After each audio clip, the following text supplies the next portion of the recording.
Hi everybody, those of you who are joining us on YouTube, welcome to people on LinkedIn, and you might be watching this on the Key Wellbeing Hub later. So hello, my name is Marie and I am one of the co-founders of Key Wellbeing, and I am very happy to introduce you to today's guest, who is Sharon Sinclair Williams from Shout Louder CIC.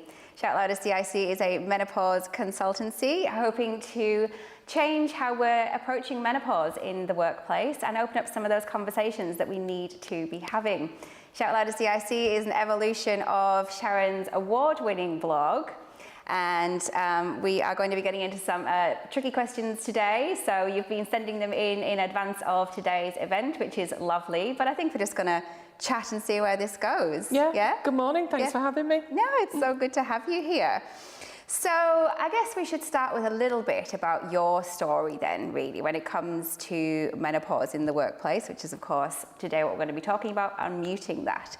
So I know that you transitioned from working in corporate to now running your own business. Sharon also has a digital business herself. So can you talk a little bit about that journey and what led to you making that shift? Yeah, there were lots of reasons that led me to that shift, and I was very happy in the job that I was in, working for somebody else. But there were a few things. Obviously, I'd had a business before and I wanted to get back into having my own business. But I was also noticing lots of changes that I was going through myself, physically and emotionally, that was starting, I felt, to become a challenge. And at that time, I didn't really know what it actually was.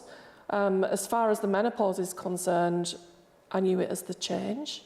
And I thought it might be a few hot flushes. And that really was as much as I knew. And I'd started having hot flushes myself. I thought, oh yeah, this is it. This is the change. In my 40s. It used to be a standing joke with the family. As soon as we would sit down for dinner, I would be throwing the French doors open because I was warm, always the windows always open, hot in bed, in and out of the, the covers, all of that type of thing. And I literally thought that that was it. And around the that for anything live, can you? And sort of thought I was handling that, and around the age of 50 really started to notice some changes. At that time I was working in an e-commerce position, and when I was having to go into meetings and provide statistics on data and really be grilled about how the business was doing. Being grilled wasn't a problem, but I couldn't remember the figures and started to really suffer with brain fog and thought, what on earth is wrong with me? And probably went on like that for about a year and was really driving me down and almost tearful in meetings when I couldn't remember stuff. And I thought, I've got to go to my doctor and find out what's wrong. And then that's when I went on the journey of discovering that I was, another word I never had heard, perimenopause.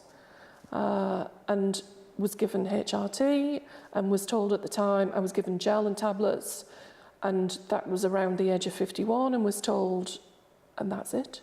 If they don't work, there's nothing else. And so I went on a journey. I'm now 59, and I went on a journey for the last 8 years of really sort of digging down and researching hours and hours myself. Because I'm looking in that I'm in a position, I work in digital, I understand how the internet works and all of those things, and really was able to connect with lots and lots of people working in the blogging world.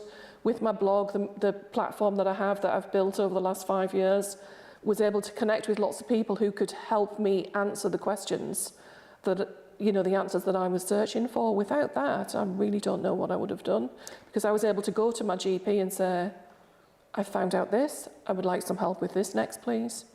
And so it's really been a process of that. It does kind of feel in some respects that we are on our own a bit with it. Every woman's body is different. We're all experiencing it in different ways. I'm not yet, but obviously it's a life event that many of us are heading towards or are experiencing now. So how difficult is it then, sort of thinking back to your corporate days, of not kind of having that understanding and support? I mean, I never really got chance to experience how it would have been, because I was in a process of wanting to set up my own business. But speaking to people who are in roles and work in, all sorts of businesses now, there isn't the understanding because there isn't the education. Business owners and organisations are very, very slowly coming to the idea that why are these women leaving? you know, because it's a massive drain on talent. Yeah. Why do you suddenly, in your late 40s and 50s, decide that you don't want to work here anymore? And actually, many times, you don't actually go on to another job, you just go on to leave. Yeah. Because for some women, the menopause symptoms become so unmanageable that they can't function at work. And many business owners don't understand this. Yeah, so for anyone listening that's not experiencing it just quite yet, what are some of those surprising symptoms that you're going to experience at work and sort of led you to leave? I know you spoke about the brain fog, which I wasn't expecting as one of the things. So what are some of the most surprising things that you've noticed? Obviously, most people think of the hot flushes. A big one is the lack of sleep, because the deficiency, the fall in hormones really can impact on sleep, because if you're having the hot flushes and the hot sweats throughout the night, that can impact. But just generally, for some reason, it just impacts sleep. And if you're not a great sleeper to begin with, the menopause can really sort of heighten that. So if you think of, you know, even for me, I love my sleep. So if I have one night of not a great sleep, everybody knows the next day. So if you same, I'm so grumpy. Yeah, so if you think over long term how that's going to affect you, you know, that lack of sleep and trying to go and rock up and do your work. So that's a big one. A symptom that came later on for me were palpitations. Right. Palpitations and thinking, oh my God, there's something wrong with my heart. Did you think that was anxiety as well? Or? It didn't seem to always come from a place of anxiety. Right. It would suddenly just kick in when I was in bed, or, you know, it wasn't always, because anxiety attacks are a big part of it. But the palpitations didn't always seem to link to that. They just used to seem to come out of nowhere. And all of these symptoms in isolation, you think there's all sorts you don't put them together. Yeah. You think they're all actually are in isolation. You think, I'm getting palpitations, what's wrong with me? I can't sleep, are they linked? Yeah. You don't, the penny doesn't drop for ages. Yeah. And if you're, you know, if it's not being signposted what the many symptoms are, I think, you know, one time we used to talk about 35 symptoms. Now I'm seeing lists of like 45s and 50 potential symptoms. And I know that's so difficult to think, oh, I could have all of those symptoms at any one time.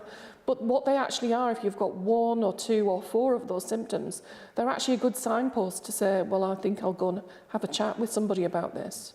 Yeah. And find out if potentially I could be perimenopausal. I think that's the challenge really then, isn't it, for us women, because that list is so long and there are so many things that you could think, oh, it must be the menopause. It's here. Like, I'm on hyper alert for it now, because I feel like in this space in particular, we talk about it a lot. And that's something that you and I were speaking about before we went live, actually, that we're quite lucky working in the digital space. You know, anyone that's watching this on LinkedIn or anyone that's signed up on Eventbrite, we're sort of part of that world where there are events coming up and it seems like everyone's talking about menopause, but the truth is they're not. They're not. You know, you're so right, we were talking about it earlier, you know, we're in this cocoon of where I'm talking about it a lot, so, and then I'm having conversations with other professional women, and we're chatting about it, so we tend to think in that bubble, in that cocoon, that we are all speaking about it, but we're not. Those conversations, if you think about your social activity, you tend to interact with like-minded people and similar businesses and organisations, and so those conversations are being had, but they're a very small percentage.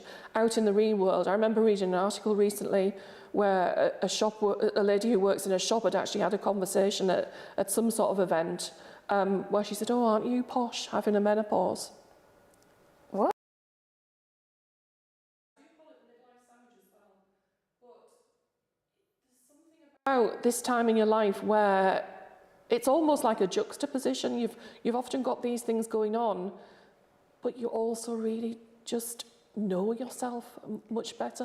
And you know what I've become to think it is? Because you're trying to understand how your body is working and what is all this that's happening to me, it almost gives you become really in touch with yourself. So do you think it's like a new level of self-awareness that you reach? It's fabulous. Yeah. That is absolutely fabulous. And when people say, oh, don't give a shit about, sorry for swearing, but I really don't give a shit about things. I'm sure they can handle it. You do come to a place like that. Yeah. And that is really, can't think of the word. What would be a word for that? Revelationary? That's a great word.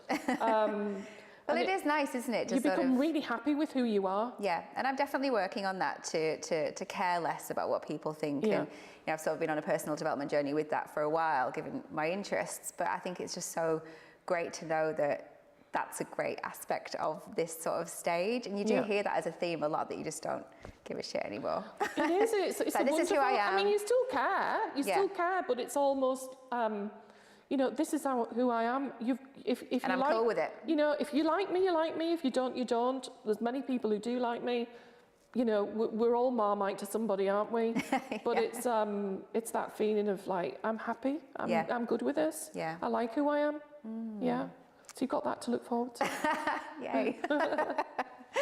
All right, let's get into some questions then. So notice we've got some people live watching. So let's dig into one of these questions. So let's bring it back into the workplace. So what would you like to say to employers on how they can better support women in the workplace then? So if we are starting to open up these conversations, if perceptions are starting to shift, if people are saying, yes, I want to make a change, but don't know where to start, what would you like to say to them? So again, it's about education for us all, isn't it? It's about the things that you can put in place to actually help women in the workplace.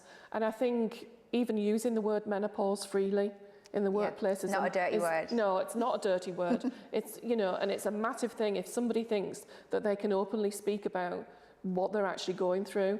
And if they don't know what they're going through, if there's somebody that, can help them within the business, and obviously large organisations should for sure have a menopause champion within the workplace. They should have somebody trained up who people know that they can go to ask questions. But if you're not a large organisation, if you're a business owner, there are plenty of places now, like your own business, Key Wellbeing, that you can go to for advice and say, what does a menopause policy look like? It doesn't have to be like a stone tablet carved out, but it has to be something, I think, that people feel that they can at least have the conversation and go, I'm really struggling a bit. Is there somebody that I can speak to about this? And also put in very, very simple things in place to help people. It might be if you work shifts, do your shifts need to change? Do your hours, obviously going through what we've all gone through collectively the last few years with COVID and the pandemic, more people are working from home. But is there a possibility that, some of your hours could be, performance managed so that you can do it in your own time? Even down to the uniforms that some women have to wear. If you're really struggling with sweats and being hot and sweating head to foot throughout the day, your uniform might need a tweak. Natural fibres, that type of thing. There are lots of things, even if it's too hot. I mean, when I did work in a corporate position, I had to sit near the window. So I could open the window, and I had a friend, she was always cold, and we were, we joked about that because we could joke about it together. But on a serious note, just being able to sit near something small like that, being able to sit near a window or go out for a little walk to clear my mind, all of those things are quite simple, which, they might stop somebody from saying, I've had enough of this job, I'm going. Yeah, which, as you touched on earlier, organisations are losing a lot of talent just because of the circumstances women are made to work in that are rigid, not flexible, not employing any of the things that you just said, are causing people to leave. So small tweaks. Do you know, and it's funny because I talk a bit now, I read an article and I thought, that makes so much sense. We often talk about raising women up to smash glass ceilings as they're going through the career. And we're not taught about what's called the hormonal glass ceiling. So you've worked all those years to really, carve a path for yourself in your career. All of a sudden your hormones kick in and takes you back down. Yeah. If it's all about education, I really would like to get into schools and teach boys and girls about the facts of life, because this is a massive fact of life. Every woman will go through it, and everybody will have a different experience. It is strange, isn't it, that at school you are taught about sort of reproduction and making babies and how your body's go. Well, it's a long time since I was at school. I certainly remember hearing about sort of we touched on puberty, sexual health. We talked a little bit about sort of our making babies and the biology around that, but never really about the stages of life that we're all going to be walking through. It affects us all. It affects the men in our lives, our partners, our husbands, our sons. It affects all the men in our lives massively. Yeah. And they need to know what it is, because so many relationships go to the wall Yeah. because people aren't able to talk about it. But if we're taught from an early age that this is a natural, normal function, that if you're in a relationship with somebody, this will happen. This is how you can deal with it. Yeah. What's so difficult about that? On the off chance that we do have men watching, and I hope that we do, what would you say to the men to help them to support the women in their lives? I would say we need them to be our biggest allies. We talk a lot about allies and things, don't we? And we really need their support. We can't do this on our own.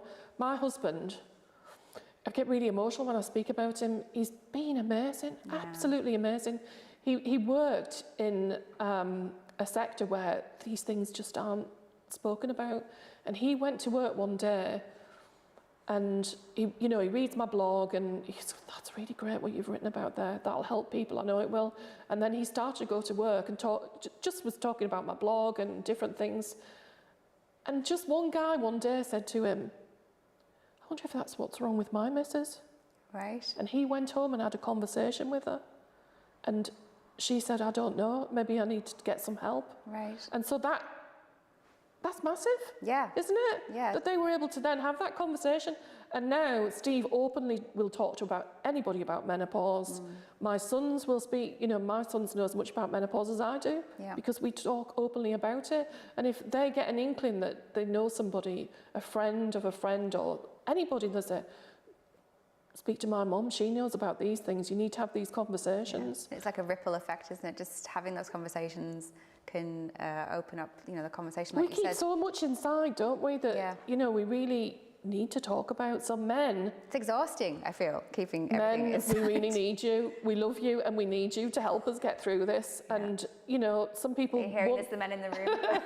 Some people won't be able to cope with it, but then there's lots of things in relationships that you can't cope with. But if you know what it is that you're up against, you can sort of be in it together, and it is a journey, it will pass. Absolutely, absolutely. All right, so from an employee's perspective then, and I was going to ask you about this earlier, so you touched on policy. Are you aware of sort of where we stand legally a little bit more these days? Like if you are an employee and you find that you're not being supported at work, and you might be feeling like, I might have to leave this situation because of what I'm experiencing from a health perspective, where do they stand legally? Well, there is the Equality Act, and there are more things coming in about how it can be seen, I think, now as a disability, which I hate to call it, because I hate to call it disability. It's a life... It's a strange bucket to put it in. Yeah, it is a strange bucket to put it in, and I'm working closely with my friend Teresa, who's a partner at Endeavour Partnership. Yep. She's an amazing employment lawyer, one of the best in the business, and we are helping people put menopause policy together. That's one of the things that we're hoping to do together. But because more and more women are talking about it and vocalising it and saying that they're having problems with it and they're not being supported at work, then unfortunately there will be more things legally that will come from that. There aren't many at the minute. They tend to be, quite a big case that's in the news, and you don't see them, but they are slowly trickling through, and people will raise issue with it legally if they're not helped. So I suppose we have a legal standing if we're let go because of our inability to perform work at a certain point of life. Yeah. But in terms of making requests for reasonable changes to be made to our role, do you know a little bit about that? You can make that. Yeah. You're very much within your rights, and I think, is it ACAS? Yeah. You can go to, and they can help you with these types of things. You are well within your rights to ask for simple changes to the workplace. Yeah. And if they don't, it depends how far you want to take it, but you are within your rights to take it as far as you want to. I don't think any of us really want to do that. No. None of us want to be in a position where we feel that we're driven out of a job that we love just because some simple changes couldn't be made. I think it's useful to know that you are well within your rights to ask for those changes to be made. Like I know certainly, returning from maternity leave, for example, you are allowed to ask for reasonable changes to be made in terms of flexibility. In the world that we live in now, post-COVID, we do have more flexible options available to us. So hopefully we'll start to see some changes coming through. Yeah, and you would hope that the inflexibility doesn't come back, because I know there there has been, I've read a little bit about the rebound of saying, no, we want everybody back in the office again. Yeah. And, what are your thoughts around that? Bums on the seats. Well, I just think it's a tick box exercise, isn't it? Working in digital, you've got no clue what I'm doing on my PC. I could be doing anything. I could be playing noughts and crosses. Just because my bum's on my seat doesn't mean I'm doing any work. Yeah. And if you're trying to manage some symptoms, or if you've come into work through a really bad night of no sleep and hot sweats, and you've come into work and you just don't feel, I like to use the word cherished, because it's so important. It's a great word. Well, all the effort that we put into having an employee, and then it's almost from a well-being perspective, we brush all of that stuff under the carpet. Yeah. But as human beings, these are all a massive part of us. Yeah. And we need to be happy and feel cherished and comfortable and enjoy our work, because it's not just about paying my wages at the end of the day, because we all know when you do samples of what makes people happy at work, it's not just about the paycheck. Oh, not anymore. No. Not at all. And it probably never was, but we could never put up with that. it, didn't we? Yeah, but not anymore. I think that the organisations that are doing better now and attracting the best talent can offer that whole package and basically hire the human. Yeah. As opposed to the bum on seat, to use your term. The full package. Because you are bringing all of your humanness into that role, which will be your life changes, and it will be your ups and downs. Yeah. And employers that are doing well are recognising that. I think there's probably a fear with employers is, will I be taken for a ride if I have this policy? If I treat my staff as a human. Yeah, if I treat them as a human, will I be taken for a ride? And couldn't be further from the truth. I think you're really right about that. It is something that we find in our initial consultations sometimes with clients, and that does come up. Yeah. Well, how much cotton wool do I have to wrap them up in? Like, how many mental health days should I be allowing? Are people going to be taking liberties? But it's just so important. It is, and rightly so. I mean, obviously you've got to protect the interests of your business, so I can see where they're coming from. But I think when you actually find that when you work in a business that's actually much more joined up right across the board with everything, people will automatically give you their best part of them, won't they? Absolutely. And there will always be hiccups, but again, I think many things are about just talking things out. Yeah. Aren't they? Just having those conversations. Just having conversations. Yeah. Yeah. Okay. So what can people do then? Let's sort of like bring all of this together. So what would a healthy workplace look like? Let's say we could wave a magic wand and let's fast forward a few years when all the hard work that you and I are trying to do with workplaces has been taken into effect. What do we think that looks like? I don't think it's a lot different in many places than it is now. I think it's just being able to have a conversation about something that you feel is bothering you or causing you a challenge at work to carry out your role, but being able to be signposted for help. Whether it's menopause issues, mental health issues. We're talking a lot about neurodivergency in the workplace now as well, aren't we? And again, it's just that human touch to know that you won't be excluded from anything, that you can actually speak about it. I often talk on my blog about ageism. That's the biggest taboo now, and you feel as if you talk about the menopause, will it make me think I'm old, I'm not good enough to do my job anymore? Yeah. Just those open conversations, and to be able to be signposted for help. Yeah. Whether that's internally because you've got those champions in place, those wellbeing champions in place that can be trained up to speak to their staff about all sorts of different things, or whether you use an external provider that you can send somebody to for a chat. It's just about that all the time. It's about talking. Just getting some structure in place. And just feeling that you can openly have conversations about places without, thinking it would go against you in some way.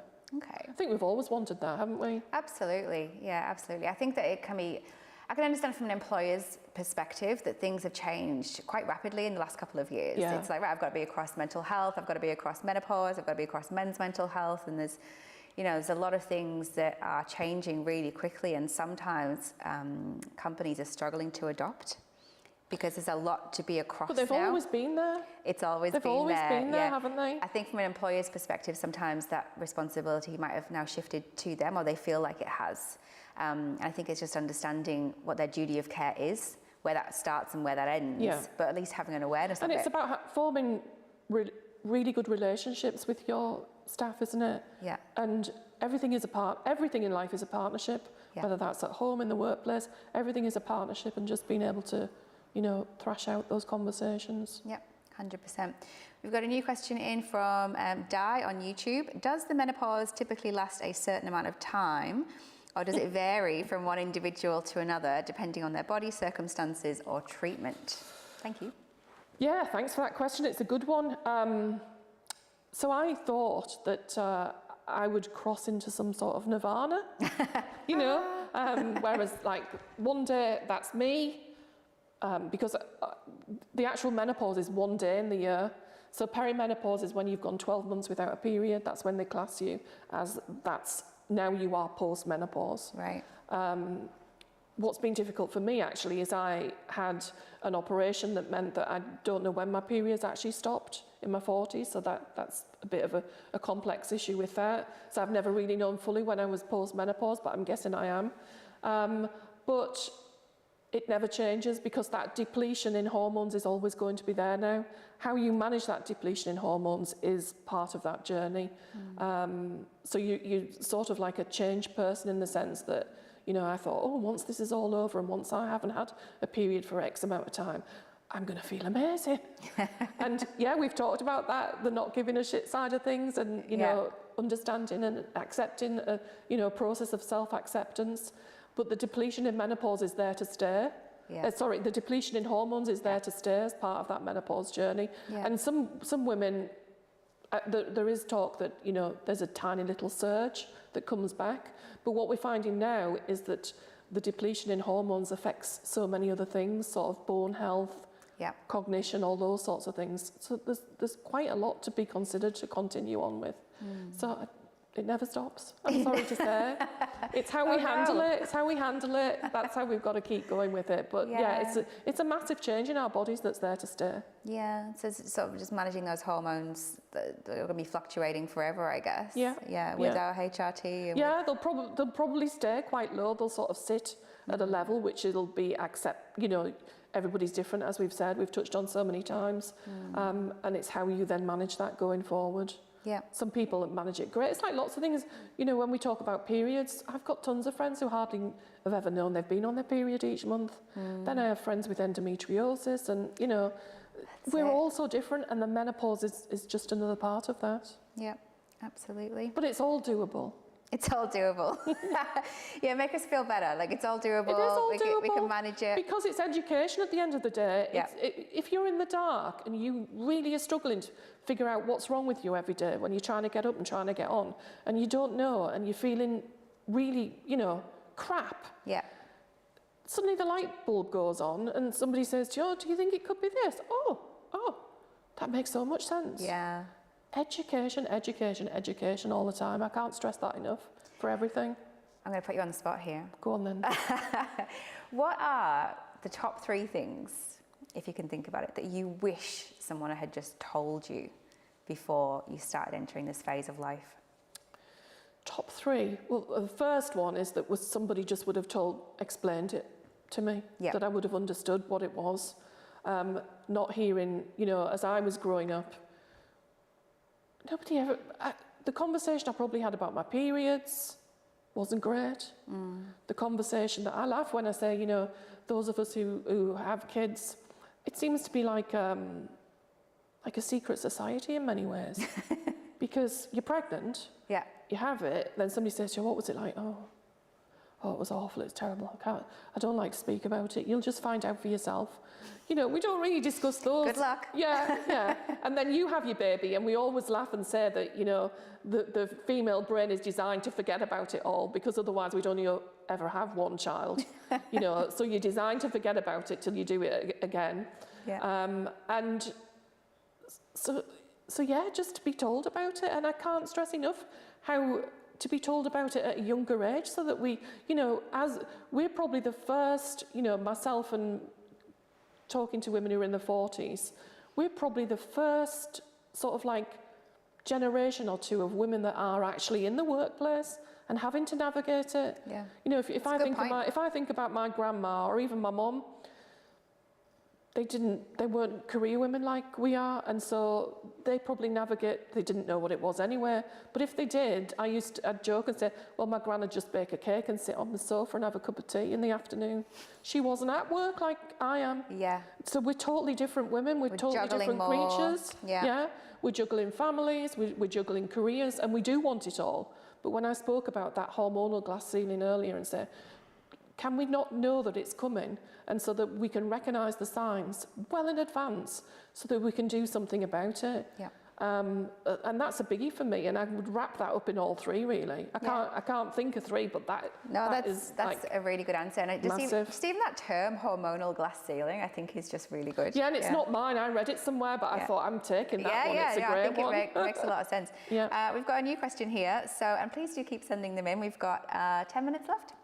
So you mentioned that we need men in our lives to support us, but how exactly can male colleagues support us? Sometimes it seems too easy for them to simply ignore women's health at work as it doesn't affect them directly. Yeah, that's true. That's true. That's actually a really good question. I think when we talk about, I seem as if I'm repeating myself here. It's conversations again.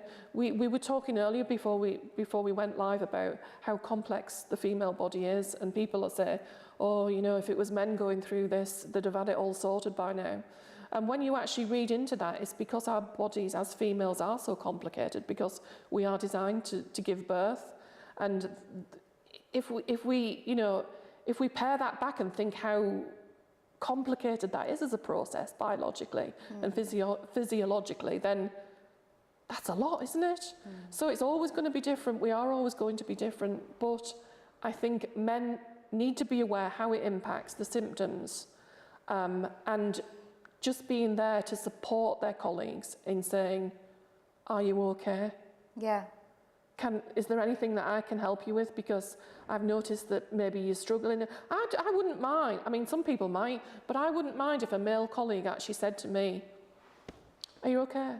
Yeah. And you'd go, yeah, I'm fine. And you'd go, no, Sharon, are you really okay? Yeah. Because I think some women might sort of feel like a bit embarrassed about that, depending on their approach to menopause. See, I've worked with some great men. Yeah. You know, the relationships that I've had with men that I've worked with in the workplace, you know, we've really worked well together. And you thrive off each other's personalities. And I think when you work closely with somebody, you get to know each other's nuances and when somebody's not quite on par. Yeah. I think it's interesting, isn't it? Sort of like, I think even still today, like there's jokes around if it's, is it your time of the month? Oh, I was just going to say, you're on your period. I know. And it's like, it's okay to like laugh about it and to sort of dismiss the fact that you're going through this hormonal and physiological change every month, let alone when it comes to it happening over a prolonged period of time. So maybe it is just shifting attitudes around that by having awareness within the workplace, by holding events, by starting conversations, as you've said, just to really help them to understand what is happening. I think that's it. It's normalising everything, isn't it? You know, I was at an event last year, and there was a guy there talking about how he needed some help because he was struggling with certain mental issues, and he needed something put in place to help him continue. And afterwards I went up to him, I said, I thought it was great that you opened up about that. I said, really well done, we need more conversations about that. I said, I feel like I should open up more about the struggles I've been having with, you know, menopause. And he went, oh, you're having a hot sweat, are you? Oh. And I was like, oh my God. After you just tried to be supportive. Yeah, right. And I was like, oh, and I was really taken aback because I was expecting the fact that he'd been speaking about, you know, so openly about his own journey that he would be quite supportive, and he was far from it. And I think and I didn't actually call him out there because it's trying to find a way that I can, I suppose, politely call him out. I was quite taken aback. It's one of those, you know, when you think afterwards what I should have said. It's almost like we don't really have any language to sort of comeback with that. But yeah. But we've put, like you said, we've put up with it. Oh, is it the time of the month? It never stops, does it? That's it. It does kind of feel like, well, at least to me, that we've sort of started talking more about mental health, and it's fine to talk about that in the workplace now. It wasn't even like 5 years ago. Right, so we've come so far in talking about mental health, so hopefully we can start to... Maybe that's the same thing. It's like the next frontier almost, like that we're starting to talk about menopause, because, you know, it's not a small thing, it's affecting everybody at work. And we've got to not say, you know, sometimes I hear people say, oh, I'm sick of the menopause, but stop talking about it. Yeah. No, I won't, because if it saves one woman from not packing in a job that she's loved, because we have to think how economically this all impacts everybody, you know, because if you leave in work and then you're going on long-term sick, and there's so much that it affects, isn't it?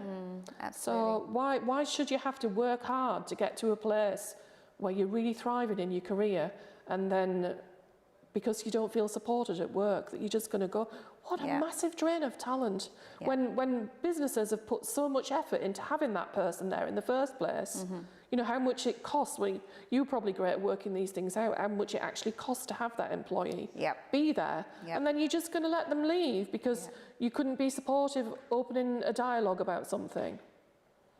Exactly. So there. That's it. So I think there's... Hope that helps. I do end up going roundabout with these questions. No, I think that's really good. I think that, you know, that we are starting to make some changes. We are starting to see some steps forward around menopause in the workplace. We're seeing it with the clients that we work with. I'm sure there's going to be a lot of work that you and I can be doing together in the future to start opening up those conversations. So is there any sort of final words that you'd like to give to employers about some easy things that they can do right now? Just make a start. Just make a start about thinking what you know, look around your workforce now. You know, take a good look at sort of, you know, the mix of people that, because there's not, for me, there's not a better workplace when there's so many different ages in the workplace. Because we all have so much to, you know, I love working with younger people because we vibe off each other. There's different perspectives. So much to offer, isn't there? So take a look around your workplace and think, not just from a menopause perspective, from a holistic well-being perspective, you know, what can I be doing to make sure this is a really great place to work? And some tiny, tiny small changes about just feeling like you were open to a conversation with somebody about how are they doing? Because at the end of the day, it is all about that, isn't it? How are you doing? And those small, it's not big. People always think, oh, things are going to cost lots of money. Small changes. That's a start. Small changes, being flexible, just allowing people to be able to have that option, Definitely. And then in doing so, we can hold on to our best talent. Definitely, that's what it's all about. Yeah, absolutely. Okay, so well, thank you so much. You're very welcome. Thank you for having me. It's been an absolute pleasure talking to you. And thanks for sending in your questions. It's been a really good interactive session. Yeah, nothing too difficult to answer. That's because you're the expert. Nobody was trying to catch me out. Just before we leave, how can people find out more about you?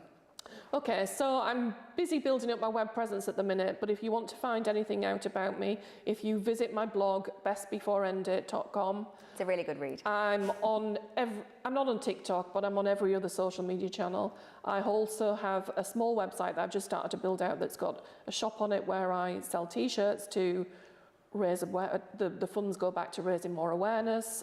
We're creating some posters that can go out to organisations, so there's lots going on. But you can find me Shout Louder or Best Before End It. Wonderful. Well, thank you so much. Thank you. Hope to have you on the Key Wellbeing couch again. Yeah, definitely on the couch. It's great. Yeah. All right. Thanks so much. And thank you to everybody for joining us. It's been a really great session. Thank you.